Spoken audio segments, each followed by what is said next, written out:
Hey guys, welcome back to my channel. My name is Jamie and today I'm going to be going over my fitness journey and share a few tips that I think would help beginners starting out. Basically things that I wish I knew before starting my fitness journey. So growing up, I played a lot of sports. I was very lucky that my parents put me in multiple physical activities. There were team sports, individual sports, and I feel like it really helped me get to try a lot of movement to see what I actually enjoyed doing. I was put in dance at 3 years old. I did ballet, I did competitive hip-hop dancing. I started playing soccer when I was 4 years old and then played at a very competitive level from ages 11 to 18 years old, so pretty much up until I went to university. When I was in high school, I competed in swimming, cross country, track and field, soccer, but like I said before, I was also doing rep soccer at the same time I was doing high school soccer, so there was a lot on my plate. There was just a point where I would literally wake up in the morning before high school and go to soccer practice before school even started, and then go to school, leave school, go to my rep soccer practice, do homework in the car, and then go home and sleep, and then do it all over again the next day. Obviously sports gave me great stamina, a lot of coordination, balance, very good perception of my body and how it moves. However, what got me into the gym had nothing to do with sports actually. Growing up, I always found that I was never considered the pretty one out of my friend group. And I also remember hearing one guy in my high school saying that I was beat and that people shouldn't date me. Beat being slang for ugly. And I thought to myself, I'm like, okay, well, if I can't be the pretty friend, then I might as well be the strong friend. And that's actually what got me to start going to the gym. So on top of all the sports I was doing, I started going to the gym on my lunch breaks in high school. And like looking back on it now, it's absolutely ridiculous. Like there's no way my body got the rest it needed to while I was doing all that activity. But anyways, a tremendous thing in my fitness journey is injuries. So when I played soccer, I broke my wrist, I broke my toe, and I broke my femur, which if you didn't know is the hardest bone to break in your body. When I broke my femur, it was a very pivotal moment in my life because I was 15 years old. I was rushed to the hospital and basically the bone split vertically. So that kind of break in itself is very rare for a femur, and basically it shattered a little bit and shattered some of my growth plate in my knee. So I needed an emergency surgery where they put 3 screws inside my leg. So I was stuck in the hospital for a week under observation. Once they took out the staples that they used to close up the wounds, I was discharged and then had to spend a good 4 months of my life in a wheelchair. As you can imagine, like being in all those competitive sports, going from doing all that to being in a wheelchair is not easy, especially for a kid in high school who, you know, high school is a gross place sometimes. And I was told by doctors that it wasn't for sure that I would be able to play sports ever again, let alone walk properly, pain-free. I was like, no, there's no way that I'm going to let that be my reality. And so I vowed to myself, I'm like, I'm gonna do whatever it takes in physiotherapy, outside of physiotherapy, to get back to the way I was before my injury. Physiotherapy really opened my eyes to the importance of mobility, fixing imbalances, and strength training in general. I remember the first time I was able to walk again, and the first time I was able to do a squat again. It just makes you appreciate movement so much more when it's been taken away from you. And honestly, like I was so motivated to get better, and I did in record time. Like I was back on the field on the sidelines pretending to practice 6 months after my broken femur. Like they thought the recovery would be at least a year, and I sped it up to 6 months, and I was playing soccer within that same year. And then after that is when I'm like, okay, I want to get stronger so that I don't feel pain in my knee anymore, and that I can prove to myself that that one injury wasn't going to affect the rest of my life, and I would still be able to do any sort of physical challenge that I could think of. That's exactly what I did. It's been like 8 years now. It still impacts my day-to-day life. There's still discomfort around my knee. I still have to program my leg days so that there's not a lot of knee heavy things in every session, and just so that my knee doesn't become super swollen or get mad at me. Overall, it hasn't prevented me from trying new sports and building muscle. And yeah, when I reached university, I went to school at the University of Guelph for biomedical science, and I had the dream of becoming a doctor. If you are trying to get into medical school in Canada, you know that it is not an easy process. It is extremely competitive. And so right when I went to university, I'm like, there's no way I'll be able to handle playing sports, like doing varsity soccer, working a job to pay off my rent and my school, and go to school and get top grades and volunteer, do research. Like, there's just no way. So sports had to go, unfortunately. So in university is when I started just going to the gym and using that as my form of physical activity. When I first started university, I was 115 pounds, and that was in 2018. Since then, I have gained about 20-ish pounds from working out and eating more, and I did really enjoy it. Like, I watched a lot of YouTube videos and I looked up to a lot of influencers like Whitney Simmons, stuff that Daisy Keech was doing. I was so bad. I was always just trying to train legs. My main focus was literally just glute growth, and that's all I was working out in the gym was legs, legs, legs, legs, legs. And then it wasn't until the pandemic, when I first started my fitness Instagram account, that I started focusing a little bit more on upper body and core strength and all that kind of stuff. I started my fitness Instagram, and I feel like that definitely helped me stay accountable, just because I felt like I had to post for my followers even though I didn't have a huge following back then, and to just hear feedback from people that were following me, just that they were getting some sort of motivation or learning something from my content, just made me feel really happy. Yeah, then I graduated from university in 2022. Spoiler alert, I didn't get into medical school, but I kind of decided it wasn't what I wanted to do anymore.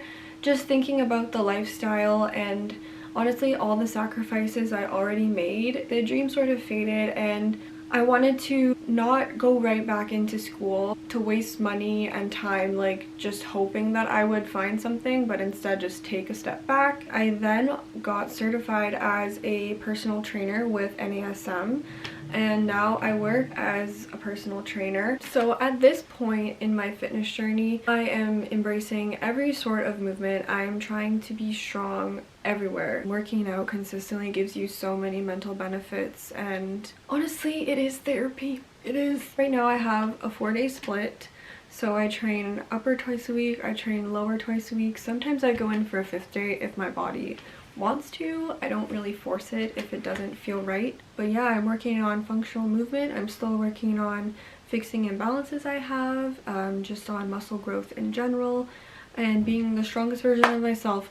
That's all there is to it. I've been in the gym probably for about 10 years now. As you can imagine, you definitely learn a lot in 10 years. So I want to share 5 things that I wish I knew before I started my fitness journey, that I wish I could tell little Jamie, and just share some tips that I feel like if you're beginning in the gym, these would be very useful to know. The first one is that just because you eat similar meals and do the same exercises as your favorite influencers does not mean you're going to look like them. Obviously, they're sharing these things because it works for them. There is benefit to listening and watching the content and obviously incorporating these things, but don't expect to have their exact physique by doing their program or eating what they're eating. Everyone is different. Genetics play a huge role in how your physique looks. Like, that's just how it is. When I started early on, I used to watch a lot of Daisy Keech's workouts because she posted a lot of things for having a small waist and stuff like that.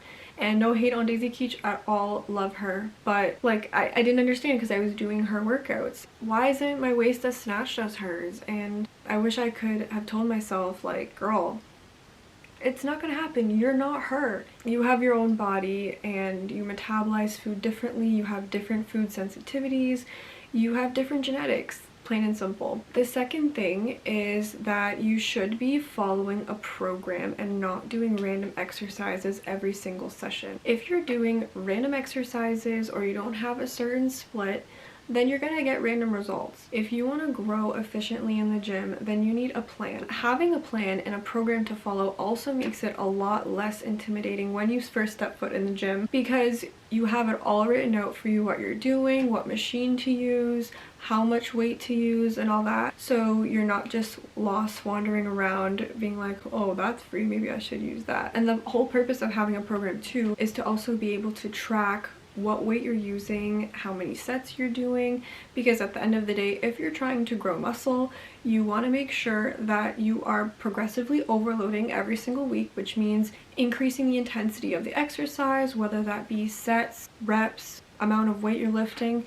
If you're not keeping track, then how are you going to remember every single weight you were using for every exercise? So track to make sure you're visually seeing that you're getting stronger each week because you're increasing the weight or whatever else. The third tip I can give you is that you want to make sure you're always prioritizing your form over how much weight you're lifting. There is no point in going heavier if you're not doing the exercise properly. You want to make sure that one, you're doing it properly because you don't want to get injured, and two, you're doing it properly because if you don't have the right movement pattern, then how do you expect your muscles to grow effectively, right? You always want to make sure that you're starting with little to no weight, doing the exercise, making sure your core is engaged. You want to focus on establishing that mind to muscle connection and feeling the proper muscles when you're lifting them, so that when you do go heavier, you're able to maintain that same muscle activation and the same mind to muscle connection. You might be stuck at the same weight for a while. If that's the case, that's the case.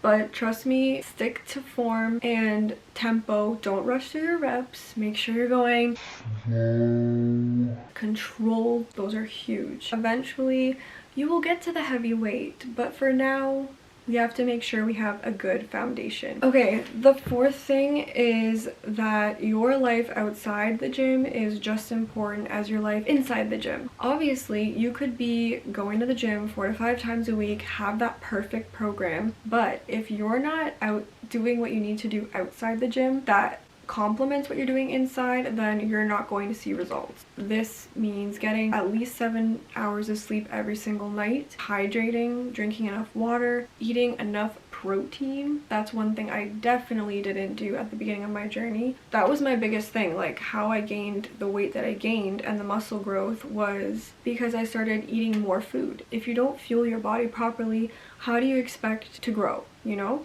So one of the biggest things was learning to incorporate protein in every single meal I was eating, and including more high protein snacks so that it can aid muscle growth. That's why people say that going to the gym honestly is an entire lifestyle change, because if you truly want to see a difference in your fitness journey, then you have to make changes all around. And it can be overwhelming at first, I know, but just make small changes as you go, and I promise you it will make a world of difference. The last thing I wish I knew is that motivation is temporary. Motivation will only take you so far, and don't get me wrong, it's so nice to be motivated and to actually want to go to the gym and to actually want to meal prep and want to count your protein and make sure you're getting enough every single day. But realistically, it just doesn't last forever. So what happens when motivation is low? Well, that's when discipline kicks in. Being disciplined means sticking to what you told yourself you would do, sticking to your workout plan, sticking to your food goals and everything like that. That is what is going to lead you to be consistent. That's what we're trying to do. We're trying to establish healthy habits so that we stay consistent and we can actually see results. So if you're only going when you're motivated, then you're going to be going on an up and down roller coaster constantly. Just know that you won't feel like working out every single time you should be working out. like, yeah, it's important to listen to your body, but you need to stay on track if you want to see the results that you're looking for. And not to say that when motivation leaves, it won't come back, because that's not at all true. Like, there are ways for you to become motivated again. For example, getting new gym clothes, maybe revamping your workout playlist, going with a new friend, changing your program, trying out a new machine. Like, there's so many different ways. And let yourself go through the motions, listen to your body, but don't forget to keep that end goal in mind. Think about where you were and think about where you want to be, and just keep grinding, keep working towards it. The last thing I wanted to share, I just remembered this one, is to take your progress pictures. Body dysmorphia is a real thing. I still feel like I look like this and I look like this. This happens to every single person that goes to the gym. Like, you feel like you look a different way than you actually do, and that's normal. But this is where taking progress photos comes in super handy, because every time you do feel body dysmorphia creep up on you, you can always refer back to those pictures, your before pictures, and compare to now and be like, okay, like, I don't look like that. This is how far I've come. Just being able to see the progress is motivating in itself, right? So that's all I have for you today. Hopefully this gives you a better understanding of how I started in the gym and why I am the way I am, why I do certain workouts. I hope this helped you if you are a beginner in the gym or you're struggling with motivation. If you have any topics you want me to cover next, feel free to mention them in the comments. Thank you so much for watching. You can follow me on my socials at jamiewhalen.fit on both Instagram and TikTok, where I am most active. Until then, I wish you best of luck in your fitness journeys, and feel free to DM and reach out if you need any guidance or tips. Thanks for watching.